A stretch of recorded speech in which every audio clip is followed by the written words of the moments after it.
Hope I haven't kept you waiting. Yes, this is the Crime Club. I'm the Librarian. Dead Man Control. Yes, we have that Crime Club story for you. Come right over.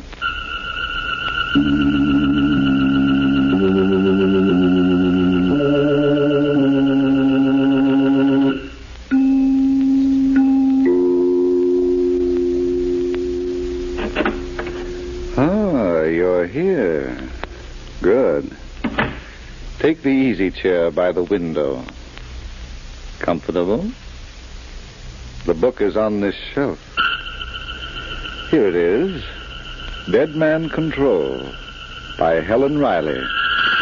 The very absorbing story of a murder in which Cupid held the hand of death. Let's look at it under the reading lamp. It was late morning, and in the library of a mansion on East 67th Street, multimillionaire Fenimore Kingston was standing before the wall safe he had just opened. He smiled, and then as he reached in... 2 hours later, Inspector Christopher McKee was in his office at police headquarters on Center Street when the telephone rang. Inspector McKee talking, Homicide Bureau. Good morning. This is Catherine Kingston. Yes? Mrs. Fenimore Kingston. Oh, yes? My husband's been murdered. Can you come? Where? Our home is on East 67th Street. All right, I'll be there in 20 minutes. Yes, sir. Cassidy, order my car. We're going uptown. Yes, sir. And how are you... And don't stop to ask about anybody's health. I'm in a hurry.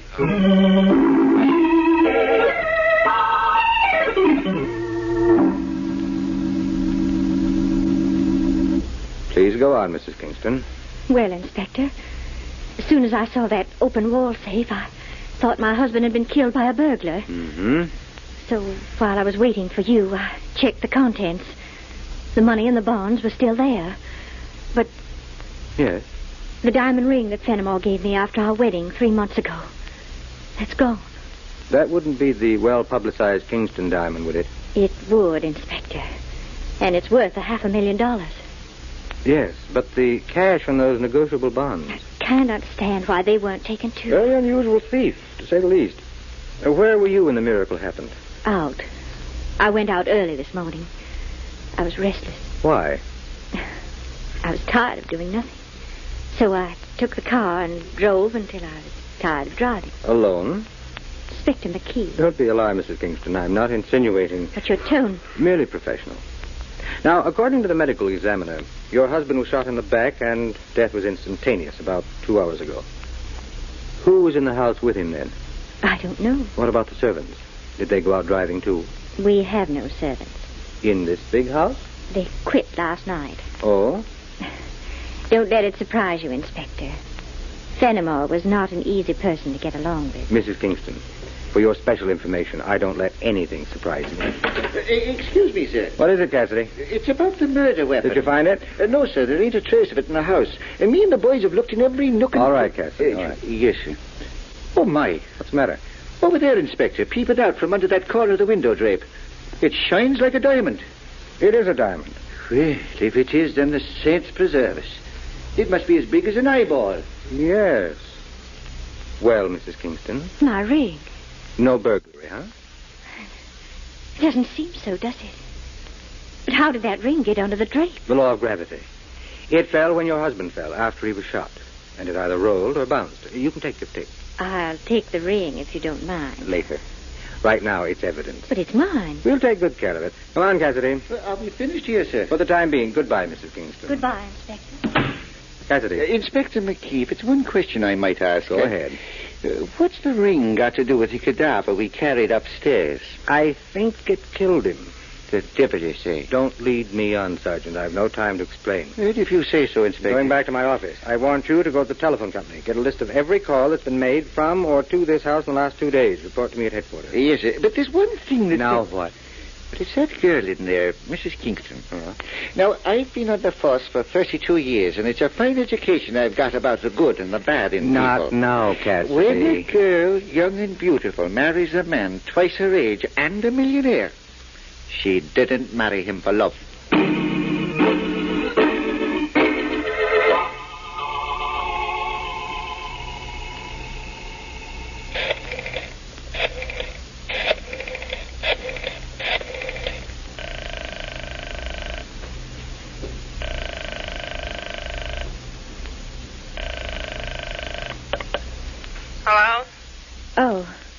Is this Michael Dolger's apartment? Yes.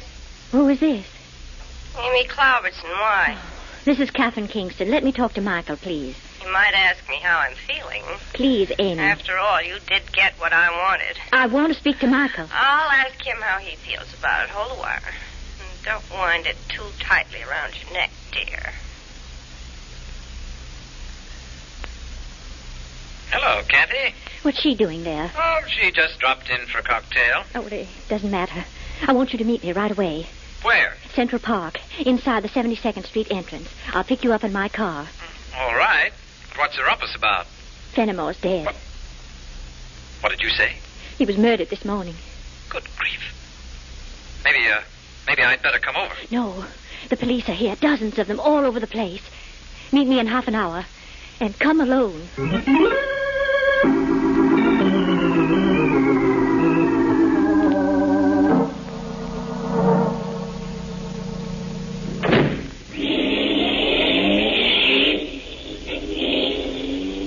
How'd you manage it? I didn't. What? I couldn't get out without being seen. Michael, I'm in trouble. But if the police followed you... Is that all you care about? Your precious hide? Well, it's the only one I've got. Well, you don't have to worry. I wasn't followed. Are you sure? Yes, look for yourself. Is there a police car behind us? No, but... Michael, really, I'm in serious trouble. How was Fenimore killed? He was shot. And the police think I did it. You? Have they said so? Well, not in words, they haven't. That Inspector McKee, he thinks he's very clever. Oh, you should have left me alone, Kathy. I couldn't. I had to speak to you. Now, why didn't you do it on the phone? I didn't want to incriminate you. What? Suppose one of those policemen had been listening at the door. Well, suppose. He'd have heard me asking you about that appointment you had with Fenimore this morning. That I had? Just about the time he was killed. Now, wait a minute. I had no appointment with Fenimore. That's not the truth. He phoned you and asked you to come over. Did he tell you that? No. Then how do you know so much? I was listening in on the upstairs extension. Oh. How much did you hear? He wanted you to meet him at the house at 11 o'clock. It was very important. Anything else? No, I put the receiver down. It was 10:30, and I wanted to be out of the house before you arrived. Really? I didn't know what he was going to talk to you about. I was afraid it might be us. So you ran away. That's too bad. Why? Because if you'd stayed, you'd have learned something. Didn't he talk to you about us? No, dear. Well, then what did he? I don't know. I wasn't there. What? That's right. Fenimore wanted to see me, but I didn't want to see him, and I told him so. You told Fenimore? Yes, I did. The great mammoth. Well, wasn't it about time? I'd like to believe that, Mike. Then do. I got tired of being my cousin's errand boy and of running to him every time he beckoned. But you're allowed. I told him what to do with that, too. But it doesn't make any difference now, does it? No. You're free. And we'll have all the money we both need. That's putting it very bluntly. Why not? He never cared for anyone, including you. You were the most beautiful thing he ever saw, and he wanted you. It's just as simple as that. I know all about it. All right. All right. I'll shut up. Kathy? Yes? Did you really go out this morning? I said I did. Of course. But I was just thinking, what a wonderful opportunity you had, alone in that house with him.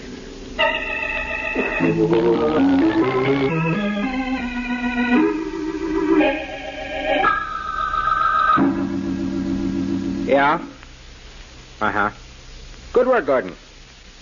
Let me know when she gets back. Can I come in, Inspector? Help yourself, Cassidy. Well, I checked with the telephone company, sir, and it's big news, if I don't mind saying it myself. Yes? Anything like Catherine Kingston going out to meet a man? A what? You've heard of the species, Cassidy. And I'm sure you've heard of Central Park. Is that where she went with him? Mm-hmm. In broad daylight? There's no topping an Irishman, is there? Well, not if he comes from the county Cork, sir. Who's the man? We don't know yet, but he's being tailed. Now, what did you find out at the telephone company? Oh, wait, here's a list of all the cars that came and went from the Kingston house in the last couple of days. Good. But it's them last three that was made this morning. Yes, all outgoing. One at 10:30, one at 10:35. And Kingston was killed at about 11. And this one at 1:45. Oh, 2 minutes after we left Mrs. Kingston. That's right. Who were these calls made to? But I got that on another slip of paper. Now, where did... Oh, yeah, here it is. Now, the first one and the last one to Michael Dolge. So that's the man. Mm-hmm. Now, go ahead, Cassidy. I'm just checking. He was the dead man's cousin. How do you know? Well, I remember seeing his name in the papers after the Kingston wedding. Seems to me he was either the best man or one of the ushers. But it's not him I'd be worrying about, sir. No? Why not? It's that woman. The one who got the call at 10:35. What woman? Amy Cloubertson. No answer. Michael Dolge, most likely out with Catherine Kingston. Yeah. What'd you say about a woman? Amy Cloubertson. Well, what about her? Well, see, you know how I read the newspapers every day. I know. Well, after I get through with the spotting pages, I always turn to the society page. It's an old habit of mine. I acquired it 32 years ago when I was a rookie on that Fifth Avenue beat. You know Fifth Avenue uptown, where Central Park lies opposite them glorious mansions with the beautiful... Sit down, Cassidy. Well, thank you. Me, them were fine old days. People used to come from all over just to look at the Woolworth building. Don't let me interrupt you, but you were telling me about a woman. A woman? Yes, in connection with a murder. Amy Cloubertson. Well, so seeing her name again brought to mind a society page item of about 5 months ago. To the effect that Amy Cloubertson and Fenimore Kingston were engaged to be married. Cassidy, you sure? That I am, sir, because the diamond ring was mentioned in the same article. How? Well, she wore it at the formal reception. I see. And not 2 months later, Fenimore Kingston married Catherine. It's the old story, Inspector. Not another one, please. The woman scorned. There's no fury like a woman who expects to marry a millionaire and gets jilted. Yes. Yes. There's no doubt about it. All right, I'll pick it up on the way out. Well. Oh, bad news, Inspector. For someone, that was a lab just phone. The ring we found is a phony. A perfect imitation. You mean it's made of glass? Not quite. Somebody had a good job done for a few $100s, and the original, valued at $500,000... Well, it might be somewhere in a vault, maybe. Lots of people wear paste and keep their valuables locked up. Cassidy. Yes, sir. Phone the Kingston house. Tell the men to turn that place inside out. Yes, sir. And when you get through, take as many men as you need and contact every diamond cutter in town, especially the ones around Maiden Lane. Yes, sir. Now, where's that slip of paper with the names on it? Yeah, it's right here, sir. The addresses, too. Give it to me. I'm going out to pay Amy Culbertson a visit.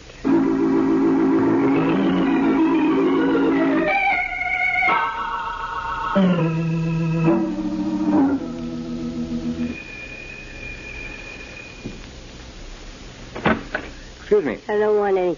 Inspector McKee, police. I still don't want any, but you can come in. There's scotch on the table. Cigarettes, if you didn't bring your own. No, thanks. Suit yourself. What do you want? Sit down, please. You're here to ask a lot of questions about Fenimore Kingston's murder. Don't waste your breath because I don't know any of the answers. How do you know about his murder? Radio told me. Not today. Not today, Miss Robertson. Why don't you sit down? Maybe I don't want to. Would you have any reason to protect Catherine Kingston? Not one. Well, here's to you. Michael Dolge? Sorry, I didn't mean to catch you off guard. Why'd you mention his name to me? This pack of matches with his name on the cover. You're pretty smart, aren't you? I have a weakness for matches that are left on tables. All right, so he told me about Fenimore's death. I was at his apartment when Catherine phoned. She told him. Anything else you'd like to know? What time did you meet Fenimore Kingston this morning? I did what? He phoned you at 10:35. How'd you find out about that? You just told me. What? Why, you wheedling weasel. Shall we talk now? Pitch curves and have me swing at him. I'd like to know about you and Fenimore Kingston. I'm through talking to you. Are you? Then suppose we go down to headquarters. What for? We're very lonesome. Now, wait a minute. Let me go. I haven't done anything. What about you and Kingston? We were engaged, and then he jilted me and married that... Yes? Catherine and I were in the same show. I met Fenimore at a party, and he fell for me like a ton of diamonds. And then, like a fool, I introduced him to Catherine. Why did he phone you this morning? We wanted a date. Now, look, Miss That's Paulson. the truth. Told me he was going to divorce Catherine. He found out about her and Michael. Thought I knew something, too. And, of course, you rushed over to Michael's apartment and told him. Not exactly. I tried to make it casual. 3 hours later? Mike and I were in the same boat. Both of us had been kicked around by Fenimore. That was a common bond. So you waited from 10:35 until almost 2. Still pitching curves, aren't you? Was it because you tried to get his apartment in the morning and couldn't? No. Or didn't you even try? What do you want from me? I didn't kill anybody. Fenimore didn't call you to talk about his wife. Then I don't know what he did call me for. He asked you about this ring. What? Where'd you... You wore it for a while, didn't you? Yeah, but I gave it back. This one? Look, mister, there's only one of its kind in the world. Why did he call you about it? Because he thought... Yes? Nothing. He thought you'd know a good imitation from the real thing. You mean that diamond's a fake? We'll find out soon enough, if you're really surprised. Goodbye, for now. Oh, you going? Sorry? Oh, I'm collapsing. Drop in again sometime. Anytime. Thanks. And let's hope I don't have to return that invitation.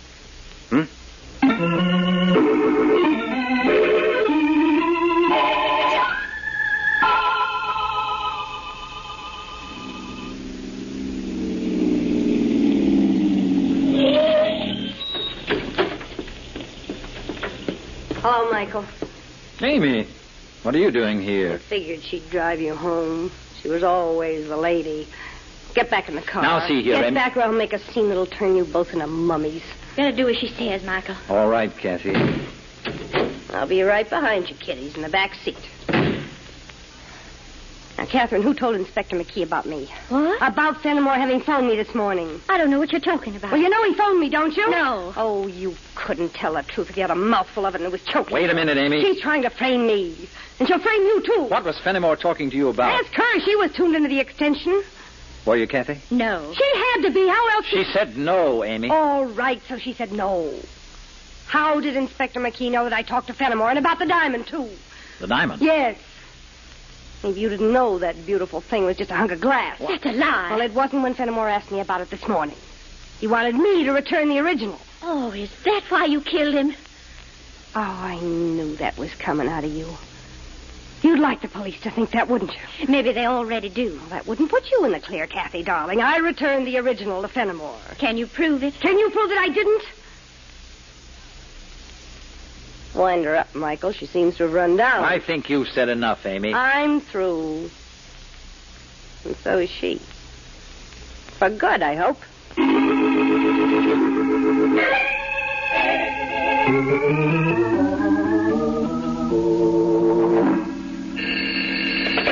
Inspector McKee, homicide. Cassidy talking, sir. Go ahead. I think I found him, Inspector. Who? The diamond cutting fella. Good. What does he say about the Kingston diamond? Well, sir, it might be the man and it might not. What? But I found him in a small room on the top floor of a small building just around the corner off Maiden Lane. There was no name on the door, just the words diamond cutting. But I took a chance anyway. And it's a good thing I did, Inspector. No. For there was that poor old fella stretched out on the floor, dead. Oh, no. A little fella he was, too. And beaten around the head unmerciful. What's the address? Yeah, but I got it written down on a piece of paper. Now, where did it... Oh, yes, here it is.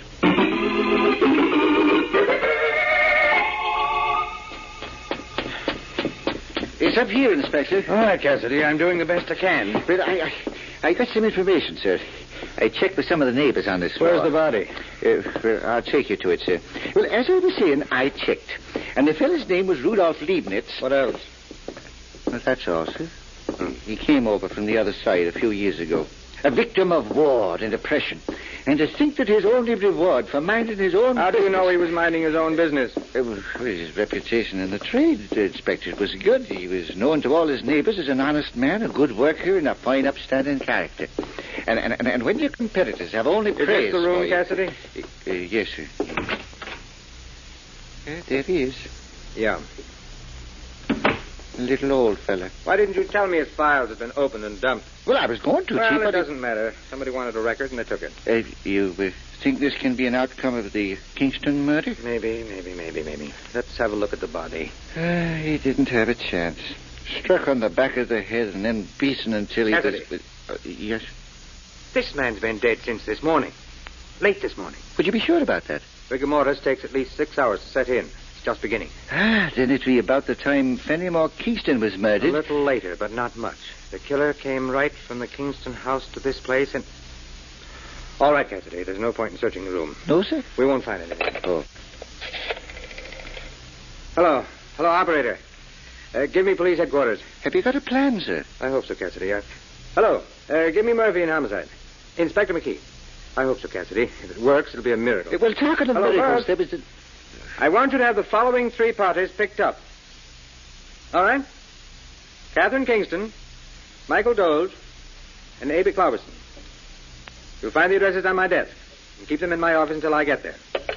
Now it's for you, Cassidy. Yes, sir. You stay here. Phone the medical examiner's office and look after the usual details. I'm going out for a long walk. Yes, sir? Those people will wait, even if they don't like it. And let's hope they don't like it enough to burn.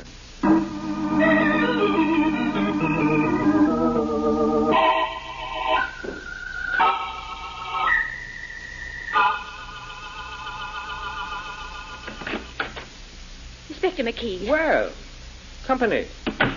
How are you, Mrs. Kingston? Why did you have me brought here? And Miss why... Robertson? I'm cheerful enough to break your neck. And taking 2 from 3, you must be Michael Doe. We've been waiting for 2 hours, Inspector. Yes.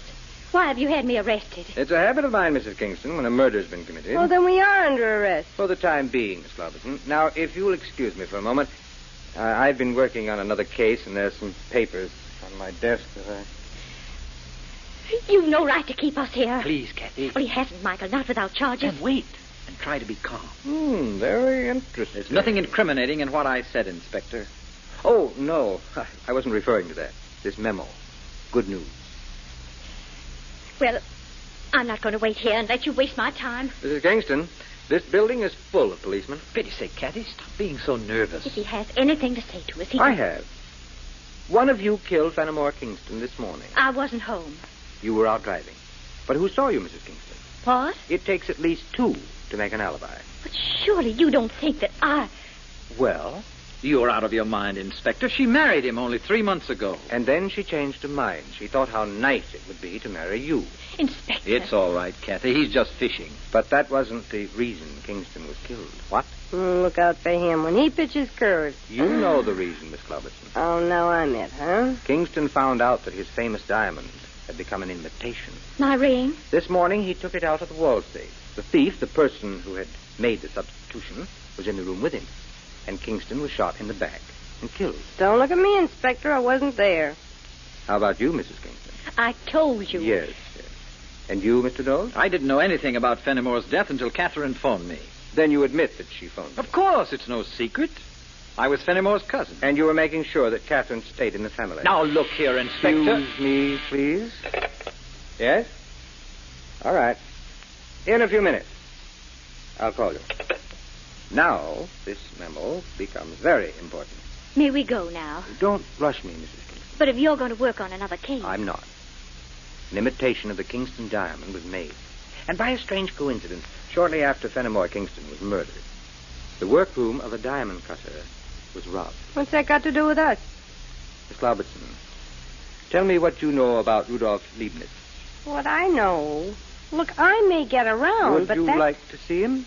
All right, if it'll make you happy. I'll ask him to come in. What? He's in a room down the hall, Mr. Doze. I had him brought here from the hospital. From the hospital? He wasn't dead. You're lying. Murphy, bring Leibniz in No. here. No. No. Never mind. Send in a stenographer. We're going to take a confession.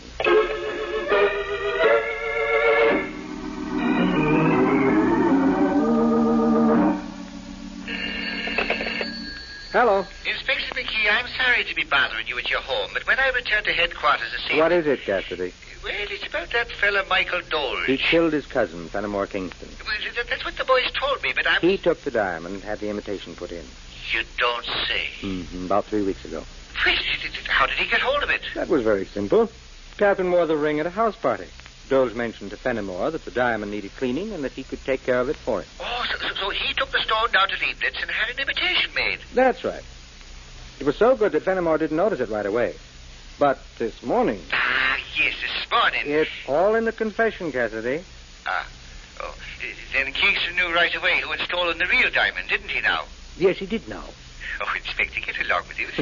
Then why did he bother to phone that Amy Cloverson girl? We'll never know, Cassidy.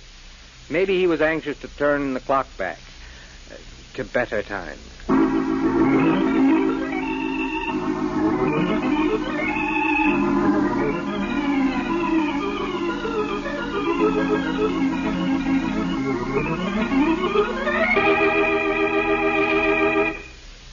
And so closes tonight's Crime Club book, Dead Man Control, based on a story by Helen Riley.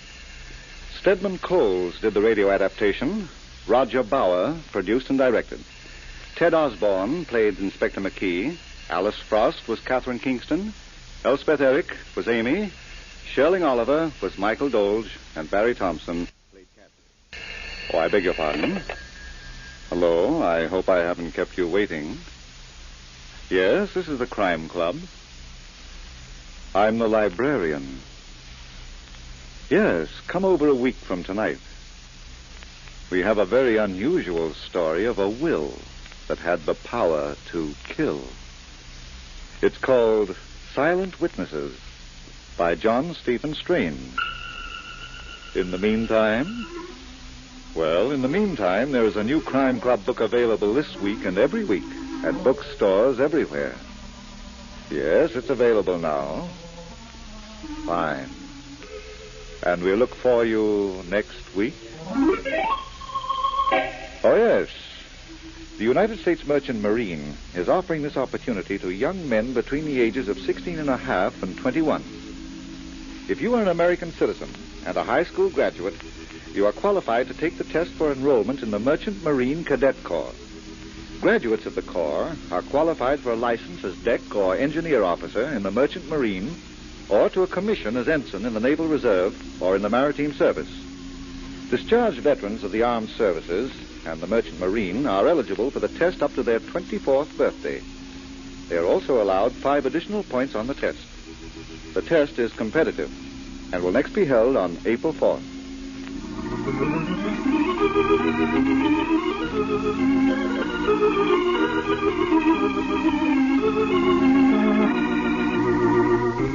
This program came from New York.